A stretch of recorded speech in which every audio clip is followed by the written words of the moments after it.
Magandang buhay, magandang araw, lalong-lalo na sa ating mga minamahal na mga senior citizens. Ngayon po mga lolo at lola, ibabahagi ko sa inyo ang magandang mangyayari sa May 21, 2025. Dahil sa May 21 po, 2025, may magaganap po na payout sa ating mga senior citizens. Opo, tama po ang inyong narinig. Meron namang makukuhang pensyon ng ating mga lolo at lola. At ang pensyon na ito ay para lamang po sa qualified senior citizens sa Social Pension for Indigent Pensioners. At dito sa video kong ito, ipapaalam ko ang mga lugar, ang oras at ang payout venue kung saan ito magaganap. Kaya ipapaalam ko ang lahat, pati na ang mga requirements nang sa gayon kumpleto po ang inyong mga impormasyon na nakuha dito sa aking vlog. Dahil gusto ko po na sa mga makarinig ng vlog na ito ay hindi na po sila maghahanap pa ng ibang verifications or ano pa bang mga pwede nilang gawin para ma-verify or ma-correct. Dahil ibibigay ko dito ang source kung saan ko kinuha at lahat-lahat po. Attention sa lahat ng mga senior citizens. Social Pension Payout Schedule May 21, 2025. Alamin natin ang buong detalye sa balitang ito. Inaanyayahan kita na tapusin mo ang video na ito hanggang sa dulo nang sa gayon makuha mo ang punto ng video kong ito. At sa mga hindi pa nakasubscribe sa aking YouTube channel, ang ina-upload ko po ay mga informative contents na nakakatulong po sa ating mga senior citizens. Bakit sila po aking kino-content? Dahil po sa analytics, marami pong mga senior citizens ang nakapanood sa akin. That is why I am giving this platform para po sa kanila at giving the information that they need dahil mas marami po ang makapanood talaga. At kung nais mo na maging updated, i-bell notification mo na. At ngayon, pag-uusapan na natin ang mga impormasyon na dapat malaman ng ating mga senior citizens patungkol sa payout sa May 21, 2025. Ang unang lugar na ating pag-uusapan na may magaganap na senior citizens payout ay ang aming lugar sa Santa Cruz, Davao del Sur sa May 21, 2025. Meron pong magaganap po na payout sa Barangay Gym sa Zone 2. Kaya naman po, pakapuntahan po at alamin po ang inyong pangalan na nasa post na ito. Siyempre, may payout din ang Barangay Zone 1, Santa Cruz, Davao del Sur sa May 21, 2025. Magsisimula po ang inyong payout alas 8 ng umaga at pumunta na po kayo sa inyong gym o sa Barangay Gym para po sa pagkuha po ng inyong mga pension. Ang pangatlo sa ating listahan ay still sa Santa Cruz, Davao del Sur pa rin. Sa Tuban, Santa Cruz, Davao del Sur, meron po magaganap po na payout sa May 21, 2025. Magsisimula po alas 8 ng umaga hanggang alas 12 ng tanghali at pupunta po kayo sa Bliss Gym. May payout din sa mga senior citizens sa Davao City. Ang tawag po dito ay annual subsidy sa May 21, 2025 sa Barangay Langob. Ang payroll name po ay Abad Ofelia na may 387 na beneficiaries po. Ang kasunod na lugar na ating pag-uusapan ay ang City Government of Baguio. So makikita niyo sa inyong screen sa May 21, that is Wednesday, mayroon pong nakita ninyong Unit 3 at Unit 5. So, ang District 14, ang kasama po dyan ng mga barangay ay Barangay Duntongan, Santo Tomas Central, Santo Tomas Proper, Bacakeng, Central, SLU, SVP, Bacakeng Norte at saka Sur. Ang inyo pong payout ay magaganap sa Santo Tomas Proper Covered Court mula alas 8 ng umaga hanggang alas 2 ng hapon. Sa Unit 5 naman, sa District 16A, ito po yung mga barangay na sakop niya. Barangay Pinsao Proper, Barangay Victoria Village, Quezon Hill. Magaganap po ang inyong pension sa Victoria Village Covered Court mula alas 8 ng umaga hanggang alas 2 ng hapon. Kabilang din ang Tambo Ayungon Negros Oriental na magpi-payout sa May 21, 2025 at ito yung patunay. Sabi dito, Tambuanon, at mayroon pong payout sa senior sa Municipal Social Welfare Development Office of Ayungon. Ito po ay sa social pension at magaganap po ito sa May 21, 2025 sa Banban Covered Court at magsisimula po ang inyong payout alas 8 ng umaga. Lilipad naman tayo sa Cebu City dahil may mga barangay po na magpe-pension payout sa May 21, 2025 at ito yung mga listahan sa mga barangay.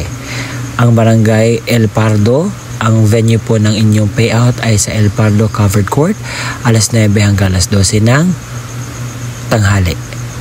Sa barangay Baclayan, ang payout venue po ninyo ay sa Baclayan Chapel alas 9 hanggang alas 12 ng tanghali. Sa barangay Arbor, ang payout venue po ninyo sa Arbor Covered Court alas 9 hanggang alas 12 ng tanghali. Sa barangay Poblasyon, ang payout venue po ninyo ay sa Poblasyon Covered Court alas 9 hanggang alas 12 ng tanghali. Sa barangay Granada, ang inyo pong payout venue ay sa Beside Barangay Hall alas 9 hanggang alas 12 ng tanghali. Sa barangay South Granada, ang payout venue po ninyo ay sa South Granada Covered Court alas 9 hanggang alas 12 ng tanghali. Sa barangay Lower BC Mill, ang payout venue po ninyo ay sa Barangay Hall. Ang oras alas 9 hanggang alas 12 ng tanghali. Sa Upper BC Mill, ang inyo pong payout ay sa Upper BC Mill Covered Court sa alas 9 hanggang alas 12 ng tanghali. At sa Lupon, meron pong payout sa Lupon Covered Court alas 9 hanggang alas 12 ng tanghali. At saka sa Nangka, ang payout venue po ninyo ay sa Nangka Covered Court alas 9 hanggang alas 12 na tanghali. At sa San Antonio, ang payout venue po ninyo ay sa San Antonio Covered Court alas 9 hanggang alas 12 ng tanghali. Hindi rin natin kalimutan ang MSWDO Limasawa dahil sa May 21 po meron po silang payout sa social pension at ito po yung barangay Lugsongan. Ang payout venue po ninyo ay sa Lugsongan Covered Court mula 8:30 ng umaga hanggang alas 12 ng tanghali. Meron din sa Magallanes, ang payout venue po ninyo ay sa Magellan Shrine alauna 1:30 hanggang alas 5 ng hapon. Sa May 21, 2025, mayroong mga barangay at payout venue kayong dapat malaman. Sa barangay Lumbangan, ang payout venue po ninyo ay Lumbangan Covered Court. Barangay Lunzuran, sa Lunzuran Covered Court. Barangay Guian, sa Guian Covered Court. Barangay Talon-Talon, sa Talon-Talon Central School Sped Center. Ang barangay Tetuan, sa Tetuan Barangay Hall. Barangay Arena Blanco, sa Arena Blanco Barangay Hall. Sa Barangay Tigtabon at Barangay Pangapuyan, ang payout venue po ninyo ay sa Arena Blanco Daycare Center B. Ang kasunod dyan ay aming karating na lugar sa bayan ng Magsaysay sa Davao del Sur dahil sa May 21, 2025 meron po magaganap na pension payout sa mga barangay na ito. So naka-team siya. Unahin natin na pag-usapan ang Team 1, ang Barangay Blocon, Barangay Kasuga at Barangay Dalawinon. Sa Barangay Blocon, ang payout venue po ninyo ay sa Dalawinon Gym alas 8 hanggang alas 9 ng umaga. Barangay Kasuga, ang payout venue po ninyo ay sa Dalawinon Gym alas 9 hanggang alas 11 ng umaga. Sa Barangay Dalawinon, ang payout venue po ninyo ay Dalawinon Gym alas 11 hanggang alas 3 ng hapon. Sa Team 2 naman, ito yung mga barangay na dapat ninyong malaman. Sa Barangay New Upon, ang payout venue po ninyo ay sa Canapulo Gym alas 8 hanggang alas 11 ng umaga. Sa Barangay Canapulo, ang payout venue po ninyo ay sa Canapulo Gym alas 11 ng umaga hanggang alas 3 ng hapon. Sa Team 3 naman, ang Lower Bala, ang payout venue po ninyo ay sa Upper Bala alas 8 hanggang alas 11 ng umaga. Sa Upper Bala, ang inyo pong payout venue ay sa Upper Bala Gym alas 11 hanggang alas 3 ng hapon. At sa mga unclaimed po, meron pong mga unclaimed na hindi nakuha. Pumunta lang po kayo sa OSCA alas 8 hanggang alas 3 ng hapon. Kasunod dyan ay ang Sulup, Davao del Sur. Sabi dito, Merong magaganap na payout po sa May 21, 2025 alas 8 ng umaga. Ang venue po ay sa Municipal Gym of Sulu. Kinakailangan po kumuha ng monitoring form. Need po kayo magkuha.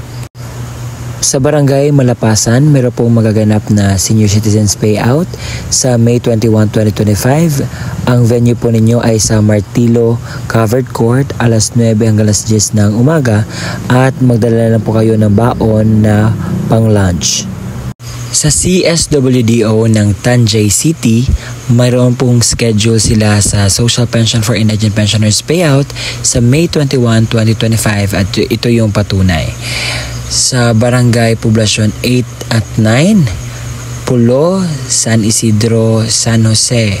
Ang inyo pong oras sa payout alas 8 ng umaga at sa Osmeña Park, Tanjay City. Sa Santa Cruz Viejo, Tugas, Barangay San Miguel, Barangay Santa Cruz Nuevo. Ang Santa Cruz Viejo at saka Tugas, alauna ang inyo pong payout at sa Osmeña Park, Tanjay City po ang inyo pong payout venue. Sa San Miguel, alas 8 ng umaga, sa San Miguel Covered Court po ang inyo pong venue. Sa Barangay Santa Cruz Nuevo, alauna ng hapon, sa Santa Cruz Nuevo Covered Court po ang inyong venue. Meron pong payout ngayong May 21, 2025 sa Taligaman Covered Court sa Barangay Taligaman, Butuan City po. Attention po sa lahat ng mga lolo at lola dyan. Magpapahuli ba ang Barangay Tagibu, Butuan? Dahil sa May 21, 2025 po, meron po silang social pension payout po. Para naman sa Central Area Clustered Barangay, sa May 21, 2025 po ang payout na magaganap sa Municipal Covered Court, Mutyong, Samar. At ito po yung mga barangay: Barangay Bayog, Barangay Bonga, Barangay Kalantawan, Barangay Kaluyahan, Barangay Kanatuan, Barangay Kandumakol, Barangay Kaulayanan, Barangay Inalad, Barangay Linuban, Barangay Mararangsi, Barangay Mayangpangi, Barangay New Miranog, Barangay Uyandik, Barangay Pamamasan, Barangay Poblacion 1, Barangay Poblacion 1A. Ang kasunod na lugar na may magaganap po na Senior Citizens Payout ay ang Butuan City. Sa May 21, 2025, ito po yung mga barangay na magpi-payout: Barangay Santo Niño, Barangay Los Angeles, Barangay Sumilihon, Barangay Baubauan, Barangay Planning, Barangay Antikala, Barangay Tagibo, Barangay Basag, Barangay Taligaman, Barangay Bugsukan, Barangay De Oro, Barangay Antugalon, Barangay Ampayon, Barangay Maog, Barangay Banza, Barangay Mahogany, Barangay Baan Riverside, at Barangay Buhangin. Isa rin sa mag-pension payout sa May 21, 2025 ay ang lugar ng Santa Cruz Davao del Sur sa Barangay Zone 3. Sa May 21, 2025, meron po magaganap na Senior Citizens Payout alas 8 ng umaga hanggang alas 12 ng tanghali, doon naman po sa Barangay Gym. Kasunod dyan ay ang Digos City. Dahil sa May 21, 2025, meron po magaganap na pension payout dyan sa Barangay Balabag, Digos City, alas 10 ng umaga at pupunta po kayo sa Balabag Barangay Gym para po sa inyong payout. Sa lugar ng Kiwalan, sa May 21, 2025, meron magaganap po na Senior Citizens Payout, alas 8 ng umaga sa Barangay Kiwalan Gymnasium po kayo pupunta. At yun po ang mga lugar, oras at payout venue na dapat ninyong malaman patungkol po sa payout ngayong May 21, 2025. Kaya naman, kunin niyo po ang mga detalye at i-ready na po ang mga dapat i-ready. Sa mga nagtatanong sa akin, Sir, bakit wala po ang aming lugar? So, ang gagawin po natin is pwede po nating puntahan ang pinakamalapit na barangay at tanungin po natin ang person in charge patungkol sa social pension for indigent pensioners update para naman po meron kayong idea kung anong status na sa sa social pension. Dahil meron po mga nagpo-post dito, ito po yung mga barangay na actively nag-engage po sa posting dito sa Facebook dahil marami pong mga barangay na talagang high-tech na sila, or they are using technology as a form of informing everyone patungkol po sa update ng social pension. So sa mga hindi po, please puntahan lang po ninyo ang barangay malapit sa inyo. At sa mga nagtatanong, sir, gusto namin malaman po ang requirements para dito. Sige, ibibigay ko na. May mga paalala na dapat nating alamin bago tayo pumunta sa lugar kung saan may magaganap na pension release. Una na dyan ay magdala kayo na sarili nyong ballpen, inumin, pamaypay at alkohol. Pangalawa, kumain at uminom ng gamot kung kinakailangan bago pumunta sa payout upang maiwasan ang pagkahilo. Pangatlo, pumunta lamang sa venue sa itinakdang oras at araw. Pang-apat, magdala ng kumpletong set ng dokumento. 5. Maging mahinahon at sumunod sa mga aluntuntunin para sa maayos na payout. Ang kulang na dokumento ay hindi iproproseso. Ngayon, ipapakita ko sa inyong screen ang mga requirements or dokumento na dapat dalhin sa pag-payout po. Ito po ay ilagay ninyo, isulat ninyo, screenshot ninyo. Nang sa gayon, meron kayong basis or basihan kung ano yung mga dapat ninyong i-prepare sa pagpunta sa lugar kung saan may payout. Nakita ninyo sa inyong screen ang social pension requirements. Senior citizen pensioner. Kinakailangan magdala ng original ng OSCA ID. Pangalawa, kopya ng senior citizen ID na may 3 lagda o thumb mark sa hindi na makapirma. Kung ang kukuha ng pensyon ay representative ng senior citizen, ang 4 po na dokumento ay dapat nilang dalhin. Una, original at kopya ng ID ng senior citizen na may 3 lagda o thumb mark sa hindi po makapirma. Pangalawa, original at kopya ng valid ID ng representative. Kinakailangan government issued ID lamang na may 3 lagda o thumb mark sa hindi na makapirma.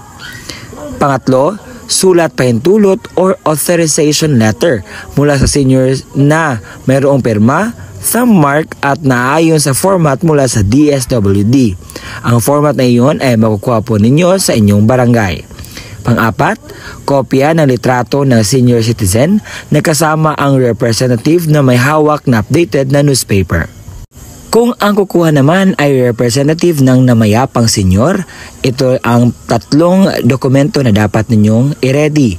Una, original o kopya ng ID ng senior o certificate of membership mula sa OSCA kapag wala na itong OSCA ID na photocopy. Pangalawa, original at photocopy ng government-issued ID ng representative.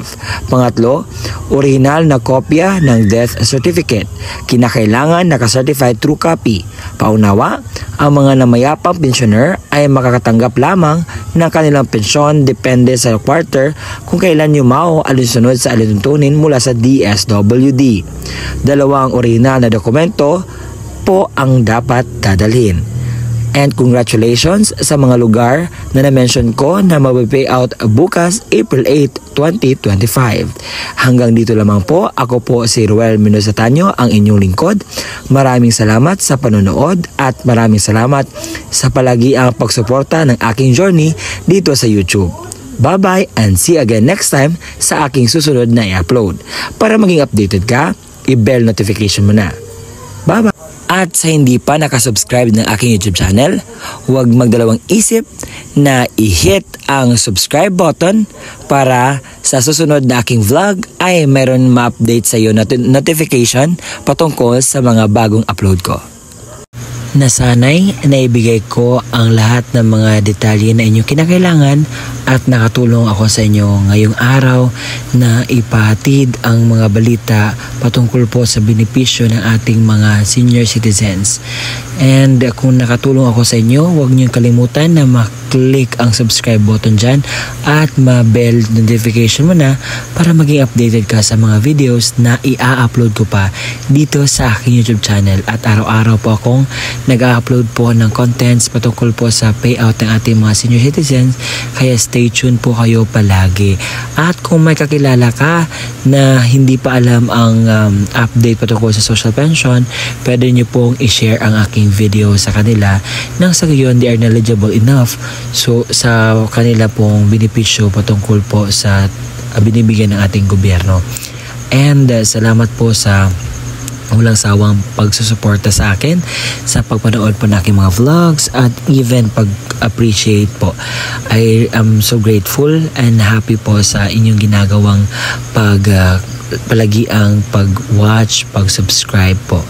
And see you again next time po sa aking vlog. This is me, Ruel Minosetanyo. At panoorin po niyo ang mga other contents ko dyan. If you want something na gawan ko ng vlog, just comment down below or message me in Facebook dahil gagawan natin yan para naman maliwanagan tayo. And I am much more willing to really help everyone patungkol po sa kanilang kinakailangan. See you again next time. Bye-bye!